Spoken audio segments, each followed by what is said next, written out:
So I went from not wanting to play that card to leaning right into it and then wanting to support other women in tech and, really wanting to be a part of that community.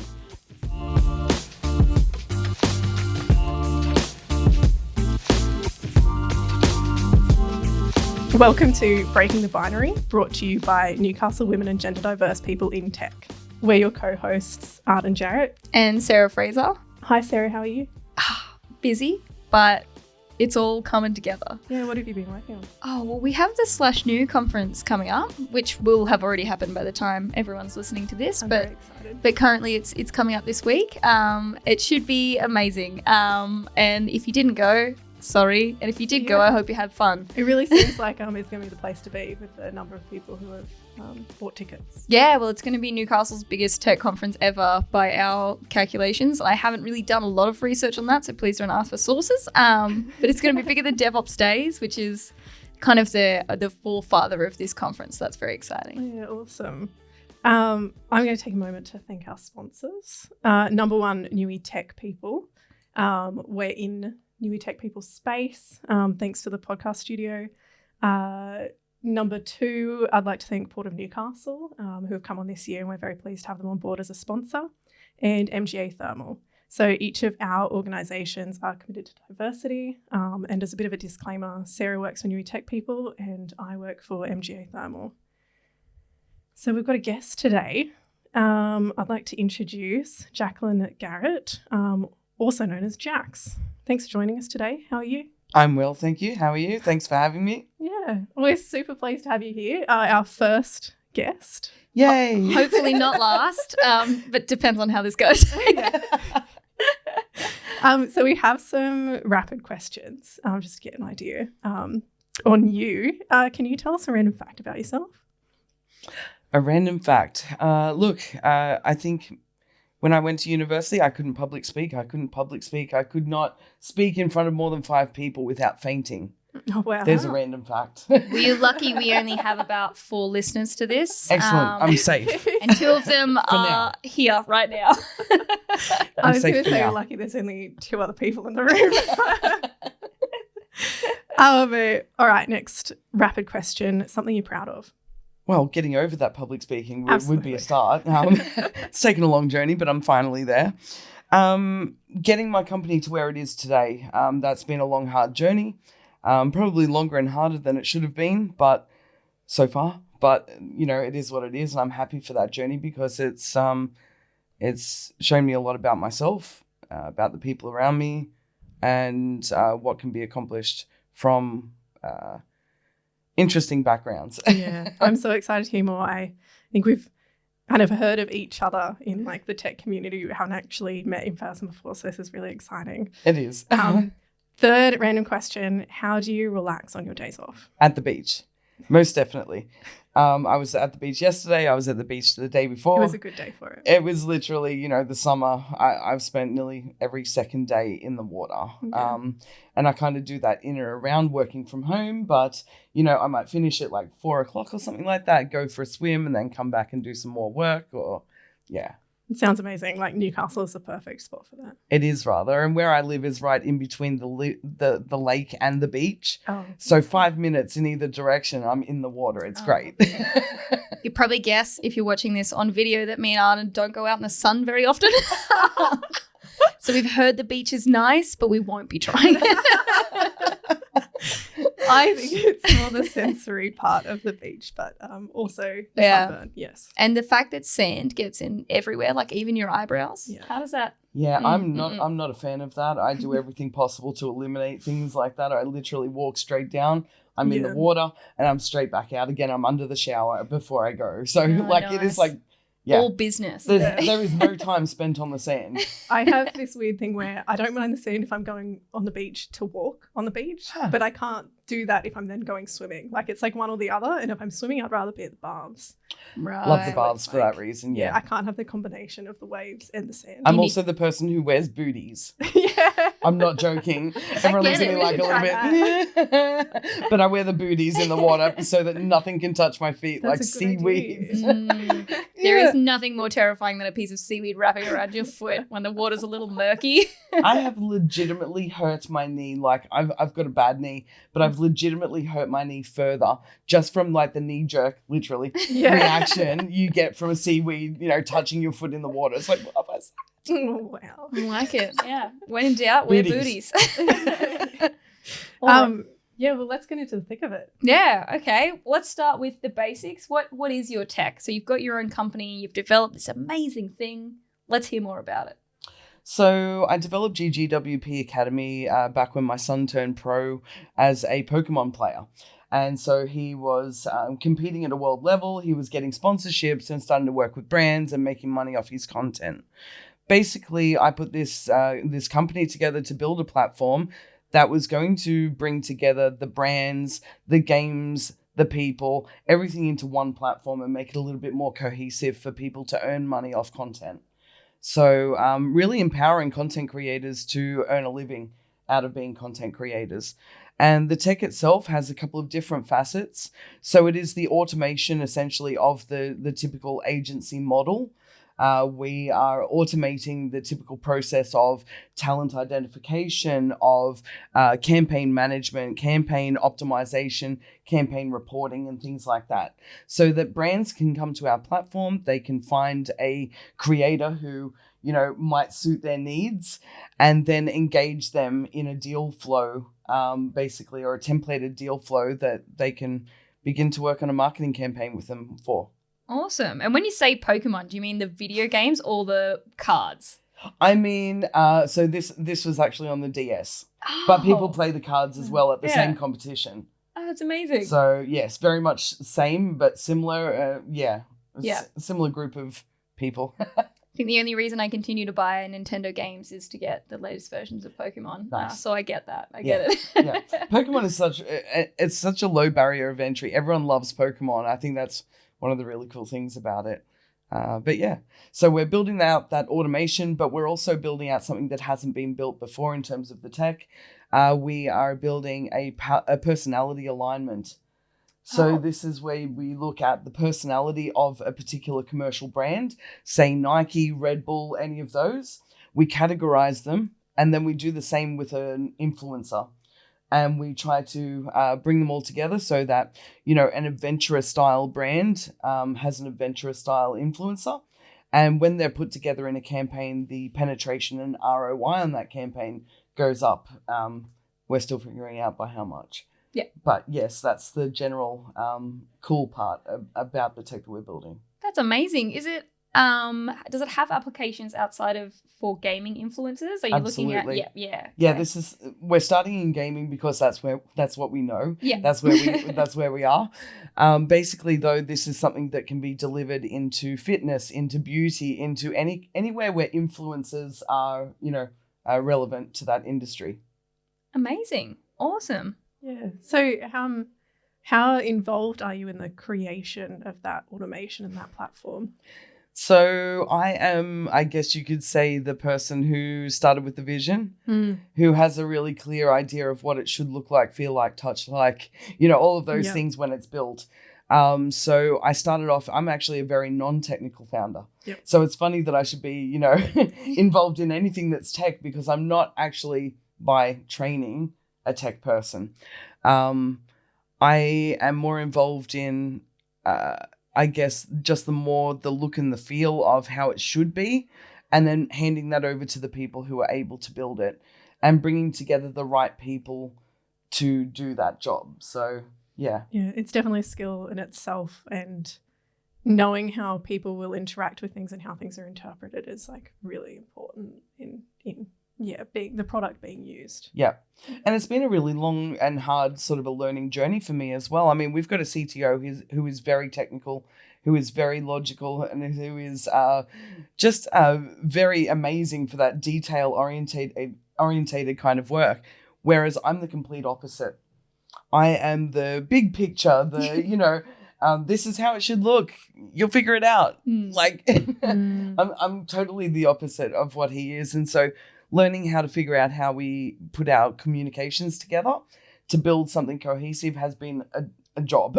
Yeah. Do you find now your different approaches kind of work synergetically, for a want of a better word, and you kind of, I don't know, help uplift each other with your different skill sets? Yeah, we're still getting there. I mean, it's constantly it's constantly a journey. We get along while we do it, but it's just really interesting to see the zigzag back and forth between our two skills. Yeah. And then, I mean, our CMO is also somebody who acts almost as a translator in our company, because she's very design orientated and, brings to the table, she knows what I mean colloquially and what he means technically. Yeah. So she ends up being this translator in the middle, which is, probably as good as it gets for how we work and what that flow looks That's like. great. How big is your team? So we have 3 co-founders, myself as the CEO, we have a CMO, which is Cassie, and our CTO, John. Both of these guys are coming from previous tech backgrounds in other startups like Freelancer, Spaceship, a few others. And so I was really lucky to find this team already kind of together, these 2 in particular. We then hired a few other people from around the space for community management, for, sales, for those sorts of things. We currently have a few people hired in different countries like Singapore, the US, and Australia. I was going to ask if it's like remote or all local to Newcastle. Yeah. No, we're a bit all over, and we seem to be getting more and more so. Yeah. But through all of our team, not one of us are from the same country. Oh. Like, we all have entirely different, very different backgrounds, which is really cool. And I love the fact that just adds an extra layer of, where I'm coming from, bringing that to the team. Yeah. Well, it's definitely, the value of diversity. And when you're selling to a global market, then it makes sense to have people with a range of experiences. Absolutely. Yeah. Couldn't agree more. Diversity is such a massive skill set that it's really awesome to see that you've kind of built that into the very fabric of your company from such an early stage, because especially with startups. Well, content creators are from everywhere. Yeah. But Couldn't not. It's so common with there's a particular genre of person that does startups typically. And you do see there are a lot of startups that don't think about the composition of their teams and the different viewpoints of their teams until they get to more of a scale up stage. How has it been building a team for you? Did you have any experience building teams before this, or is this kind of your first, go at putting together something of this scale? I've definitely put together teams prior, just in different industries. I'm early 40s, and I've had over 35 different jobs in different projects, different roles, different, whatever. And that's been across, I think at last count was 18 different industries. So I have a very broad range. I wouldn't say deep range, but I have a very broad range of what it takes to do that kind of stuff. Anything from retail to admin to even a little bit in engineering. I used to be the training facilitator for Jetstar Engineering, looking after all of their apprentices and things like that. So I have a very, very broad, but I like to put together teams that are different and interesting. And I think I've probably seen that most in retail, because I've had probably the scope to do so, whereby we've managed teams of up to 150 people. So there's a lot of different experiences in there that I couldn't really bring into one answer if I tried. So yes, lots of experience. To summarize, correct. Correct. With your range of experience, which is a diversity of itself, it sounds like, how has that helped you overcome some of your challenges of founding this business? And can you give us some examples of that? Yeah, look, I think that from not looking in the typical areas, from not hiring the typical people or, whatever, I think that we've definitely shown just what it means to be a little bit outside the box, and just how much the resilience and determination and passion can come from those areas and still not still succeed, but succeed, not despite of or anything else, but just, do quite well. So it's been interesting. Yeah, definitely. Yeah. And how have you found your experience being a woman founder? Because there is, as we kind of alluded to, a certain type of person that tends to found companies, and a lot of them don't identify as women. Yep. Have you found that as a point of difference? Have you just taken it in your stride? How's that experience been for you? When I first started out in this company and I first started seeking capital and all of those things, I was deliberately shying away from calling myself, you know, a woman or a female founder. Yeah. I didn't want to, in my own mind's words, play that card. Mm-hmm. I wanted to do this off the back of success of the company, and that was it. The more I realized that there was enough bias in the industry that I had to lean into it for it to work for me. Yeah. So I switched at some point. I can't tell you exactly what that point looked like. It happened over time. It was a gradual switch. So I went from not wanting to play that card to leaning right into it, and then wanting to support other women in tech and, you know, really wanting to be a part of that community. So there's been a massive change about the way I thought this was going to go down, where, you know, versus the way that it did go down. But that's opened me up to things like SBE Global, which is a springboard for women in tech going overseas. And so that for me was really, really eye-opening to be around that many other women all doing the same thing. And then, you know, I guess that's probably the most important thing that was really women-based. Yeah. Mm. But the more I sort of leaned into it, the more female or women investors came to us as well. I guess it just kind of, it started us going down a particular track that then it made sense to stick with. Yeah, that's an amazing insight and experience, because I know a lot of people who personally have, you know, excelled at their engineering degree and received, like, come first, would have received the engineering scholarship PhD, but got the women in engineering scholarship. And it's that sort of like, well, you know, I should be able to win it in my own right. Why am I getting this one? Because I'm a woman. Yeah, but it is, it's interesting to see that you've come around to the positive as well. And I think that's part of what a founder and entrepreneur does, is they work out how to make the best of the opportunities that they have. Yeah, totally agree. It would be that equity versus equality debate as well, which is always an old classic chestnut. Yeah. Don't have enough time in our lives to discuss that. Well, it's a reality that that there's less funding, or historically there has been, and yeah, just it's great to see it coming the other way, but it is something we actively have to work on. It's also the psychology and the bias in the questioning that comes to us, you know, when we're seeking funding and things like that. You know, instead of being asked the questions about how big our companies can be, it tends to go down the route of risk aversion. You know, what are you going to do to make sure this doesn't happen? What are you going to make, you know, what else is in your life that could prevent you from, getting anywhere? You know, and I've been asked the blatant questions, the ones you don't want to ever hear. I have been asked those blatant questions. You know, you have a son. What are you going to do?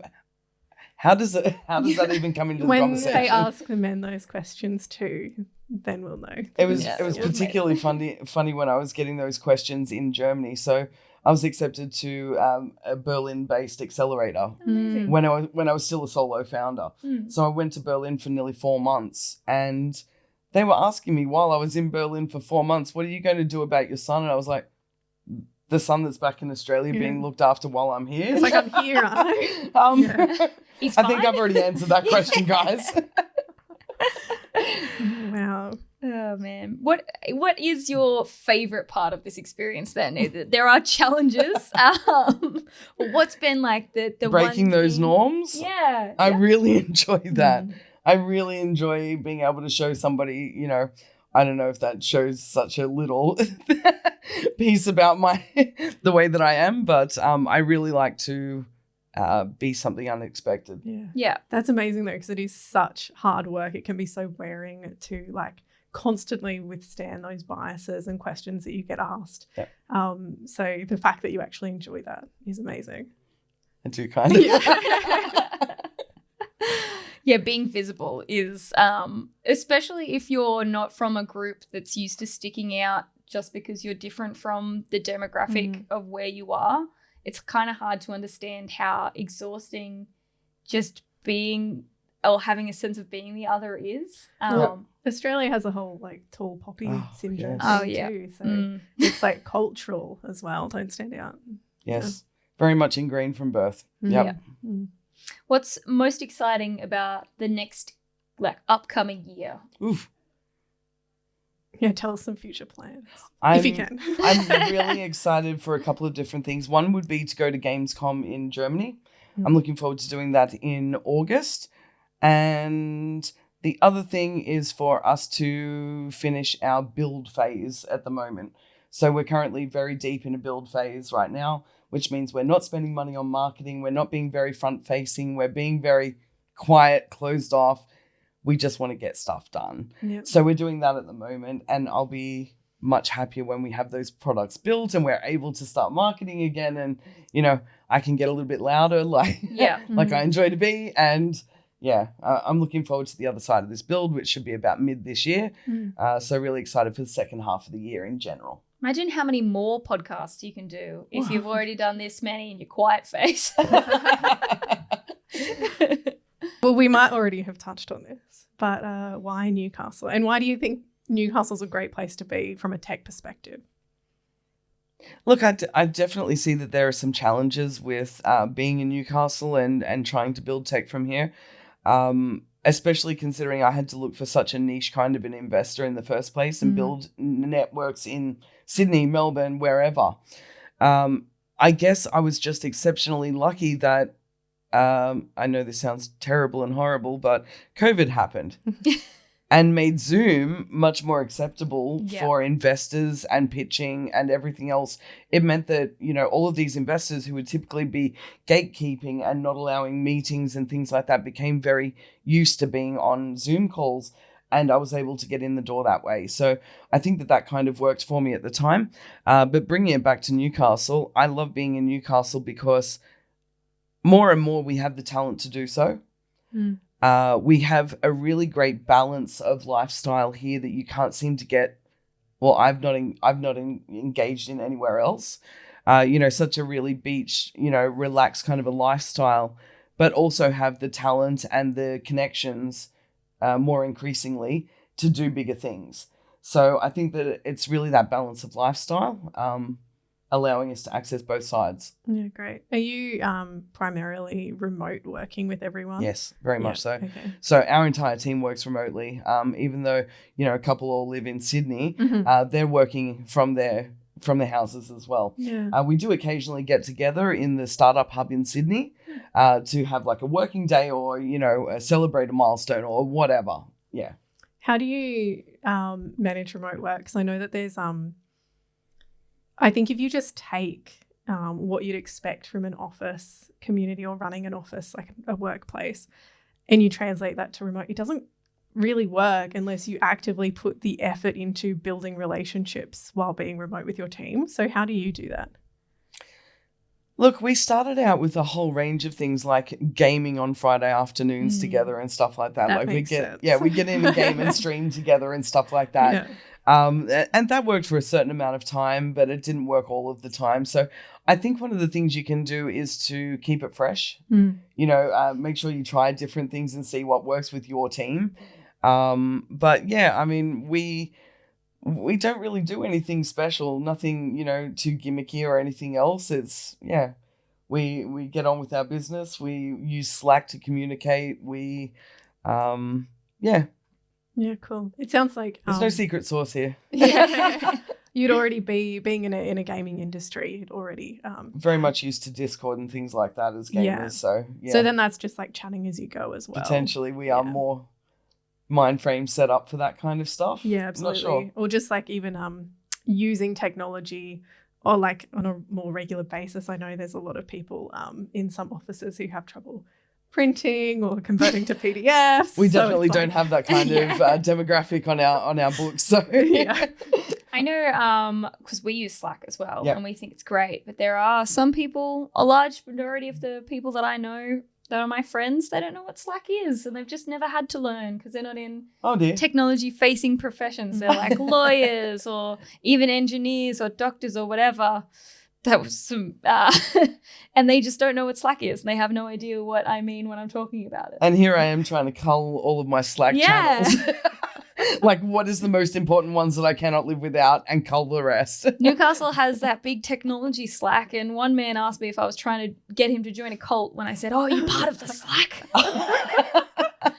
And he was like, "No, I don't think that I want to be." Sarah, you cult enabler. I'm just sharing the good word. It's probably not a cult. Oh, so you seem to be passionate about helping others and you like to be visible in the space, and that's really important. Is there any kind of like little initiatives or steps you're taking outside of that to kind of increase diversity in your space? Look, I think first and foremost, it's just been really important for me to share my journey because I've done it from an unusual place. You know, I finished school at 14. I did an open foundation at 21. And, you know, there's all these things that like almost an underdog kind of a vibe to everything I've ever done. And I guess I've always wanted to share that with people because I want people to know that tech doesn't necessarily come from being, you know, a top student or from being X. You know what I mean? I wanted to show that there is a different way to this. So I found that as to be a really important part of, you know, why I wanted to be so visible and things like that.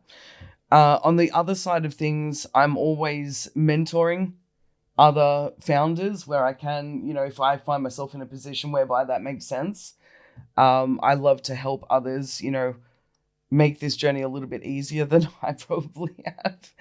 And I really, on the other side of GGWP, I would love to be an investor in female or women founders. Yeah. It's something that I'm very passionate about. There isn't enough funding in the space, and I really want to work in that space as a mentor and an investor at some point. Yeah, awesome. Yeah, the non-traditional background one is always a fascinating one, especially in tech. There are some people that got a computer at 14 and have been coding ever since. I know a few of those people. Yeah. And I kind of resonate as well because I didn't really even consider technology until I'd done 2 degrees that I don't use anymore and never wanted to do that again. So it was like at 25 that I started to learn Python, and I've always kind of felt like a fraud. Like, I wasn't born into this, but I'm giving it a crack now. Let's go. I did a communications degree that I didn't even finish the last semester of. Okay, I didn't even finish that degree. I also did communications. So there you go. No shade to the communications students, but give it a long, hard think. It's just the one thing that I really enjoyed about communications was that it was so broad. You got a really good understanding of, you know, content creation, of sociology, of law, of, you know, there's all of these different facets to it that made it really useful in a very broad sense. Yeah. But I've never actually worked in that space as such. Do you think that it contributed to such like the variety of careers that you've had since then? Potentially. Potentially. I've just never really found my calling until I became a founder. Right. Okay. Yeah. Until I was able to work for myself and do things the way that I wanted to do things. And, you know, that's something that really resonated with me. I hated...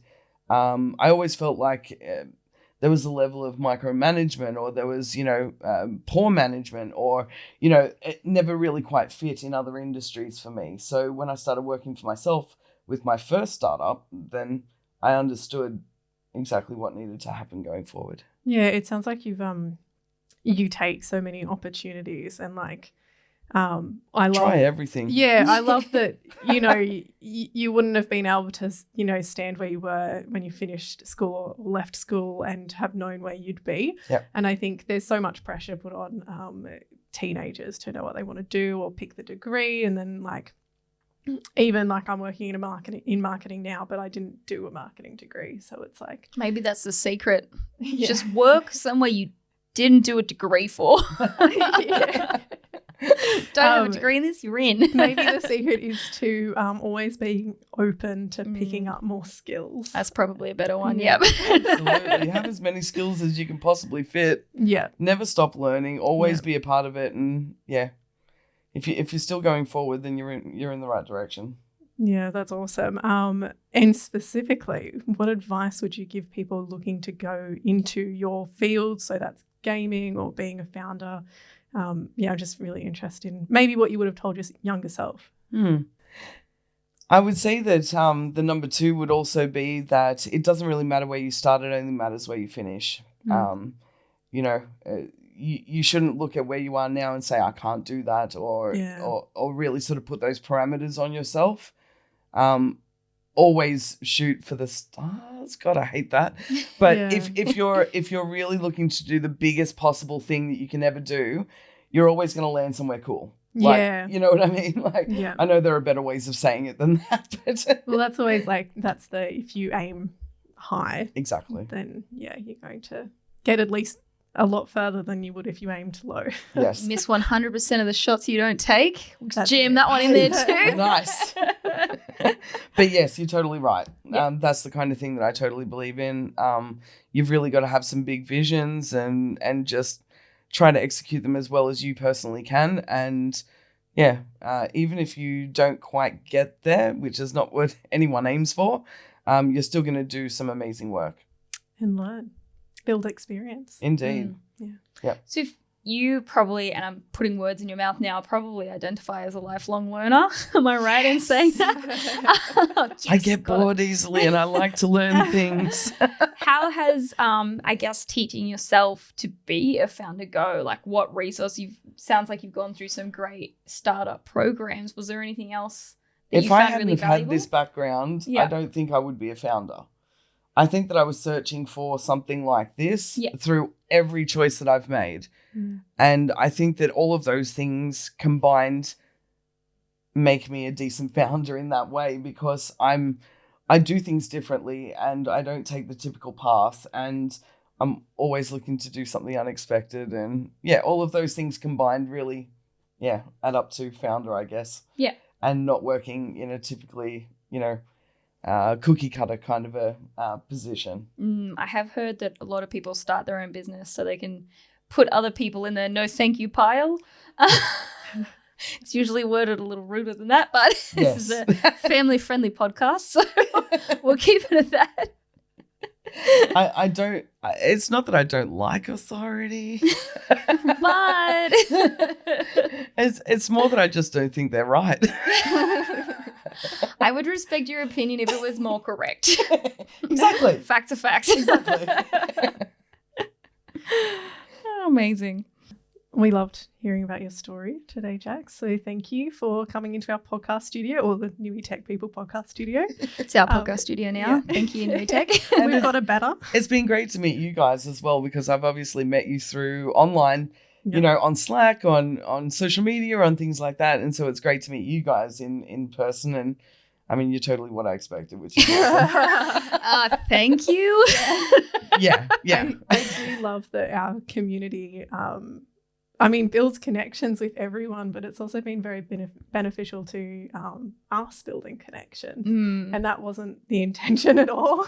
So I think it's amazing that we're really bringing people together. I'm collecting a Rolodex of people now so I can connect other people together like little Legos as it's helpful. Yes. I shouldn't refer to people as Legos, but you know what I mean. I'm okay with it. It's fun. It's whimsical. I'm going to start calling you a super connector, Sarah. What a word. Yeah, give me a couple of months, years. You're on it. You're already on it. So in terms of our community, we've got a LinkedIn channel, a Slack channel, and a meetup. We hold speaker events every month, and the second Thursday of the month. So keep an eye out on any of those channels, LinkedIn, Slack, or Meetup for the next one, and hopefully we'll see you there. And the Slack isn't a cult. Yeah. You've got to see the wink that Sarah just did. It really does not translate well into a podcast format. Good. Thanks for joining us today, and we'll be in your earbuds or speakers next time.